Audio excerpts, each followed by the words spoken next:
Hi guys, it's Kian.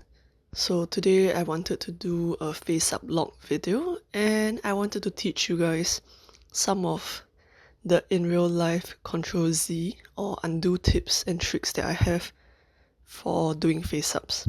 So in digital art, Ctrl-Z is the savior for a lot of people, right? Including myself. And I think the reason why we like Ctrl-Z or being able to undo something in making art is that we then feel a bit more comfortable with making mistakes.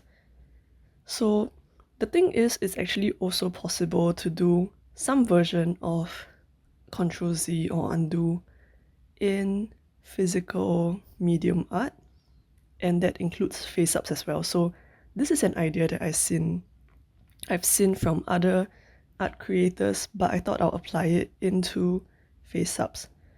So some of these tips and tricks are things that I learned a long time ago.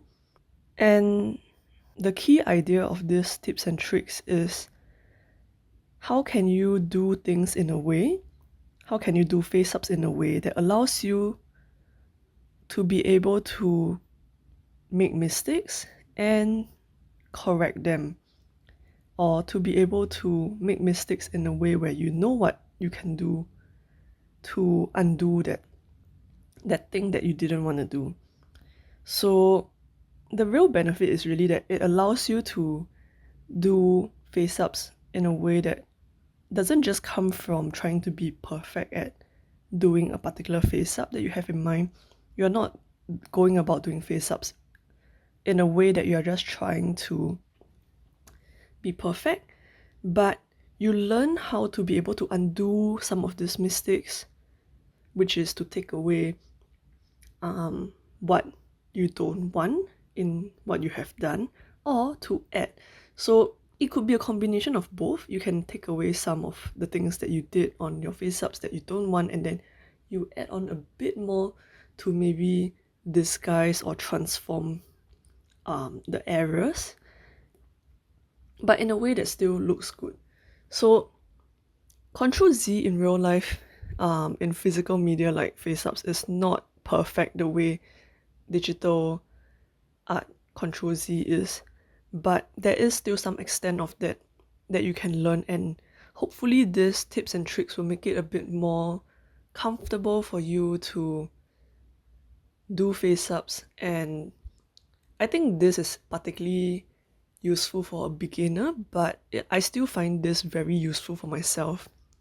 For example, when I come back into doing face-ups from taking a long break, it's useful to be able to have the space to not be 100% perfect when you first do a thing, and then have the means to be able to maybe erase or remove part of it, and or know what you can do to cover up, and not in a negative way, but just to kind of make the mistake or the erasure not look so obvious, or even sometimes just to add to the face up and make it look slightly different from what you had in mind, but maybe better. So I'm gonna go into some of these tips and tricks now. So I would say the first tip is related to erasing things.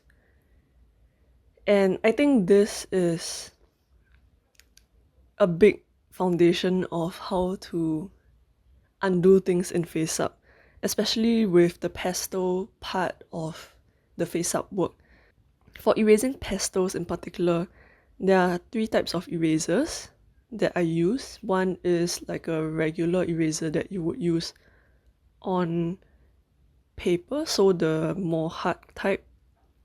I use a smaller version of it just so that I can get more precision, but honestly I don't use this eraser that much.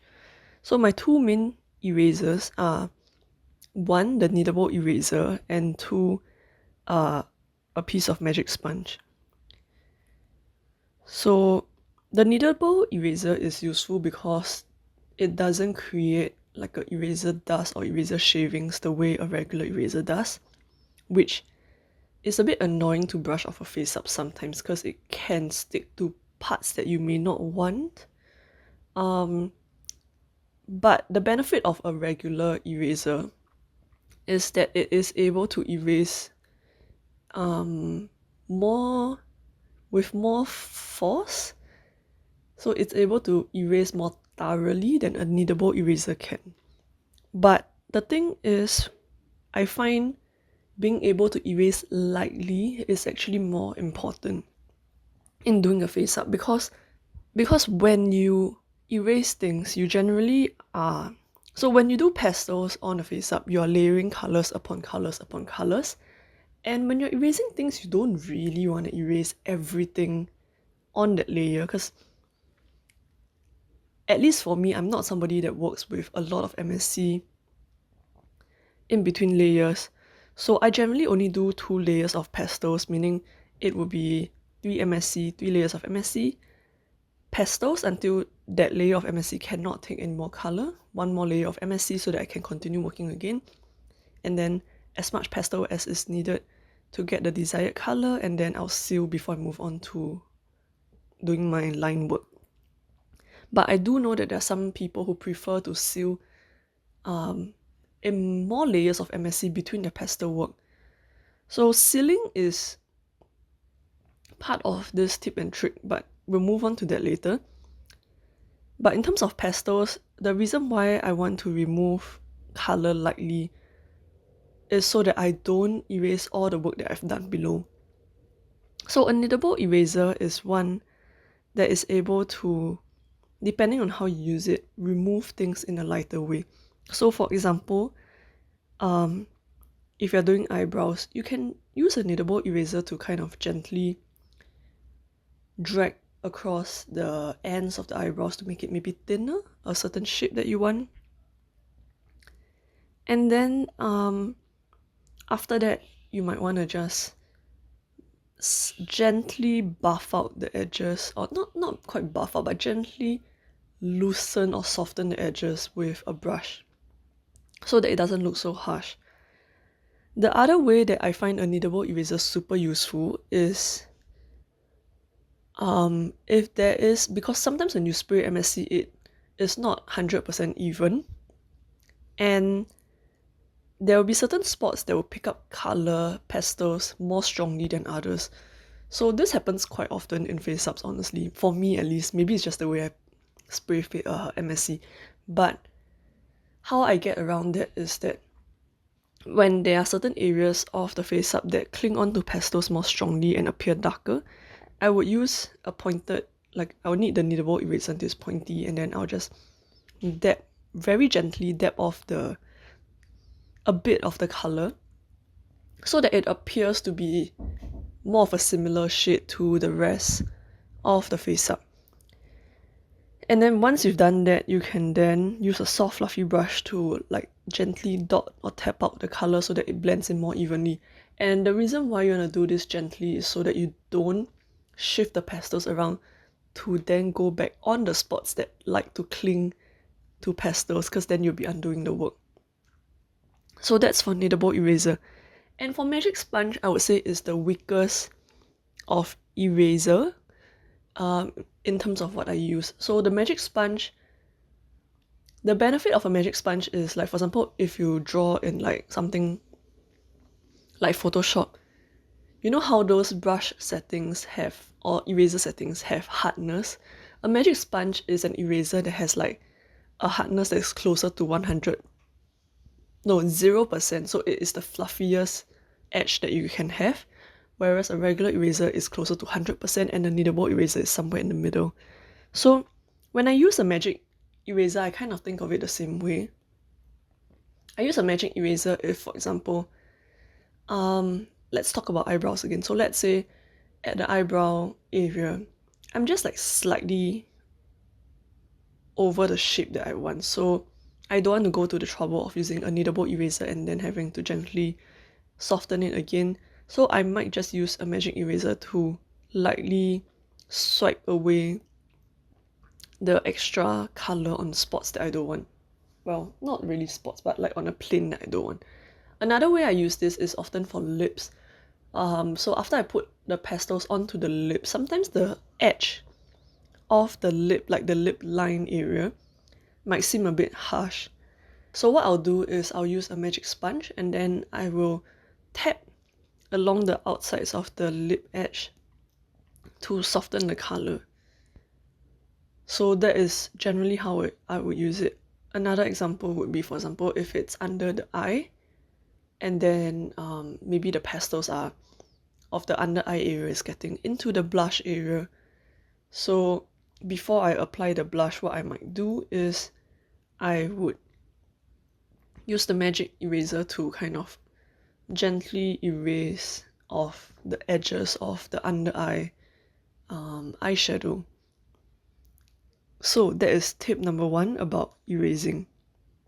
Basically, it's knowing that there are different types of erasers and knowing when and how to use it so that you can most comfortably correct maybe too much pastels. Alright, moving on. So the second tip is a relatively simpler one. It's related to spraying MSC.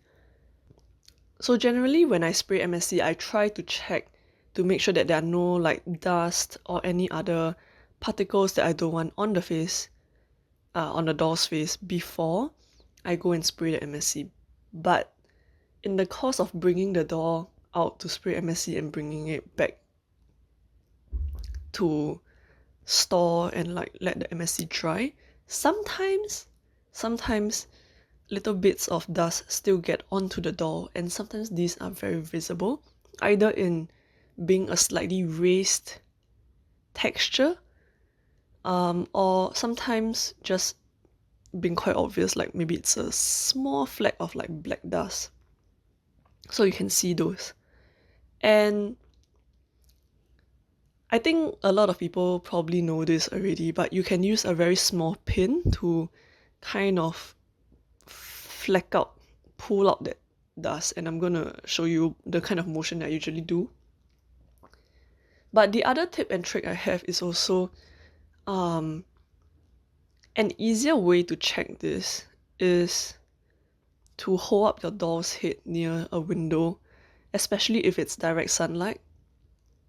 And I think, of course, I think you can technically replace this with a lamp, like a desk lamp that has very high wattage power. I'm not sure what it is, but like the amount of light that it can throw onto your desk, right? I think the word I'm thinking of is lumens, but that is a measure of how much light it is. But anyway, generally speaking, the sun is much brighter than any of the artificial lights that I use at home. So it's so much easier for me to just go next to a window, check the doll's head under the sun's bright light to check for any dust, and then use the pin trick to kind of gently pull it out or poke it out. Poke is maybe not a very good word because I'm not poking into the doll, but I'm just kind of scraping it out in a way. And the other benefit of checking it by your window is that the light is directional, so some of the dust that may not be very visible color-wise could still then be seen because there is a raised texture and therefore a difference in shadow cast onto the doll. I don't know whether everybody is so particular about dust on their doll's face up. I know some people are not. But for me, I don't like being able to see it. So I would rather just remove as much of it as I can so that it's not all sealed in. And the thing is, you have to try to catch this before you spray another layer of MSC onto the doll, because the more MSC you spray, the less you would be able to remove this without causing maybe a slight dent in your face up from having that dust being poked, in inverted commas, poked out and removed. So what I do is, after every MSC spray, I would check the doll's head. Before every MSC spray, I would also check the doll's head so that I don't seal in anything. Okay, tip number 3. So for me, tip number 3 would be to use either watercolour or gouache to paint your line works. And the reason why I do this is because these two types of paint are water soluble, which means that if you make a mistake, you can remove the mistake with a little bit of water on a tissue. It may not apply if you are not comfortable with using a brush to do your line work, because when I first started doing face-ups, I was mostly using watercolor pencils, and this tip is a bit difficult. It doesn't quite work the same way on watercolor pencils. I think because of how the medium is applied. So when you use a watercolor pencil, even a damp watercolor pencil, but generally I think when you do face-ups, you don't use a damp watercolor pencil. I usually use a dry one. But when you use a watercolor pencil and you draw onto the door, you are applying more force than if you lay a line of paint on the door. And I feel like somehow this makes it so that when you do actually use water to try to remove that line that you've drawn, it is much harder. Like, you need a bit more force to try to remove that watercolor drawn line, watercolor pencil drawn line, rather than one that was painted on with a brush. So this might just be my own experience. If anyone has experience otherwise and know a good way to get around this, leave it in the comments below. But I would say this tip is a bit harder to use if you're using watercolor pencils.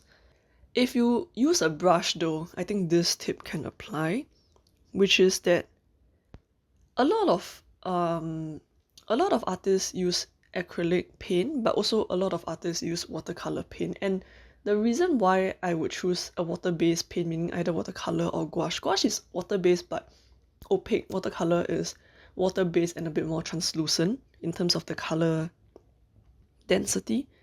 The reason why I choose water-soluble paints is to give myself that freedom to be able to make mistakes.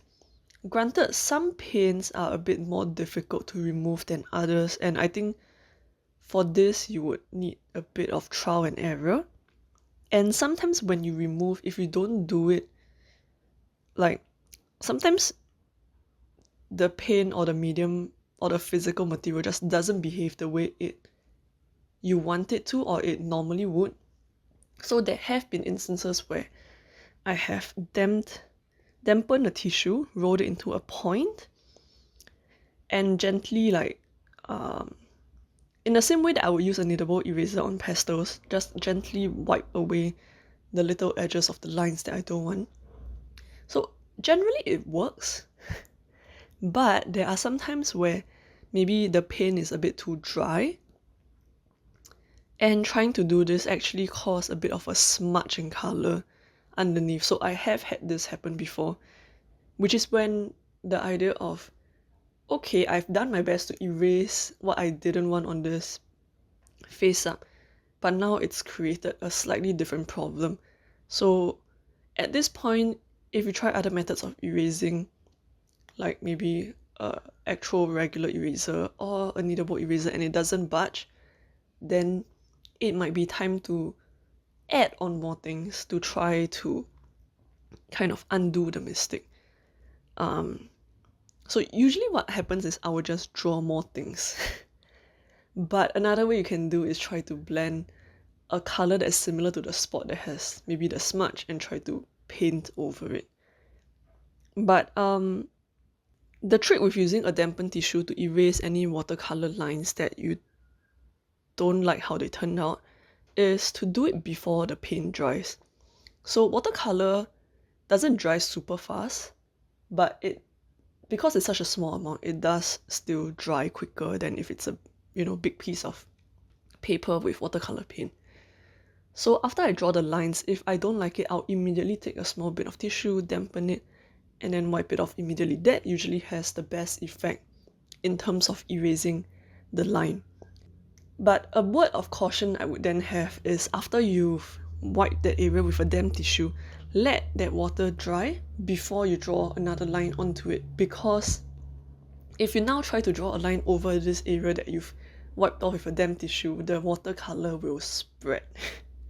So that would be not what you want. So that's what I would do. So usually if this happens, I'll just, put things down, go around, drink a bit of water, come back. Or I'll take another piece of tissue that's dry, gently use it to tap on the area that I've just wiped to dry it. And then because I'm paranoid, I'll still go and maybe just go and drink some water, walk around the house, and then I'll come back. And the good thing is my watercolor paints will still be mostly there. And if needed, I can just add a bit more water to reactivate them, and then I can use them again. So that would be my third tip. My fourth tip for a CTRL-Z method in doing face-ups is more relevant if you want to glue things onto the dolls. And this can apply to eyelash too, but I think this is a problem that is a bit less common for eyelashes. So what I mean is, sometimes you want to glue stuff onto the doll's face up after it's all completed.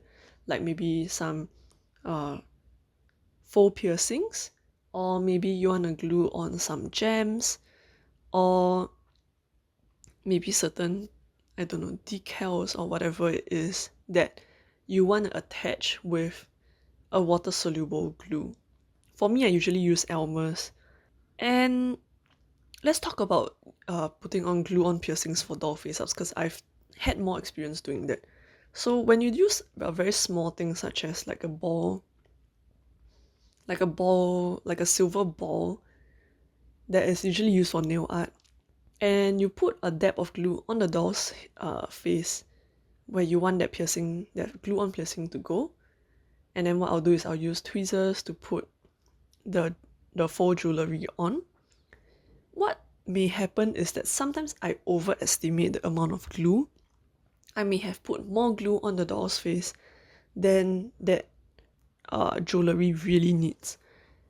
And of course I can just let the glue dry, because the glue dries mostly clear. But for me, I don't really like it because the glue does dry mostly clear, and I think it's generally not a problem in photos, but in real life when I see the doll, which is how I mostly interact with my own dolls, right, is that I will still see that there's a difference in shininess, and I don't like that. So if you are particular about that like I am, and you realize, oh, I've put maybe a bit too much glue, and now when it dries, it's gonna look a bit shiny, what you can do is take a brush, ideally one that you don't really care too much about, but is still small enough to hold some water. So I would suggest a brush and not like tissue, because I don't want the tissue to end up sticking to the glue. I will use a brush because the brush will usually be quite successful at taking away the glue and not like ending up with little bits stuck onto the glue instead, which is not what we want. So I will usually take a brush. This is my brush that I use. I don't really use this brush for much. So I will take the brush, wet it, make sure it's not dripping. It just needs to be wet but not dripping. And then I'll gently, slowly re-wet the glue. So again, similar to how you would remove lines drawn in watercolor. It will have the best effect if you do this before everything dries. So immediately after you put the glue, you put the jewelry on, and you realize, oh no, the glue spot is too big. I'll go and wet my brush and then just stroke off the excess glue. So the water helps to dissolve a bit of the glue because it is a water-soluble glue. And then I would brush that brush with the bit of glue onto... Usually I'll just use my hand, but if you don't like it, I guess you can put it onto a rag or something. So I would keep doing that so that I don't introduce the glue that's already taken off back into the area. So I'll just keep doing that until I remove as much glue as is visible while keeping enough to hold the glue-on jewelry in place. So those are the tips I use to try to undo some of the mistakes that I might make in the course of doing a face-up, and to give myself that freedom to be able to do face-ups without worrying that every single everything I do has to be 100% perfect or the face up won't turn out the way I like it.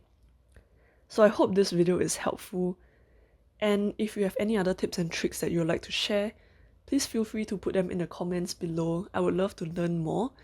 I'm always open to knowing more ways to be able to tweak my face ups. Yeah, so that's all for today's video. This is face up log number I don't know what, and I'll see you next time.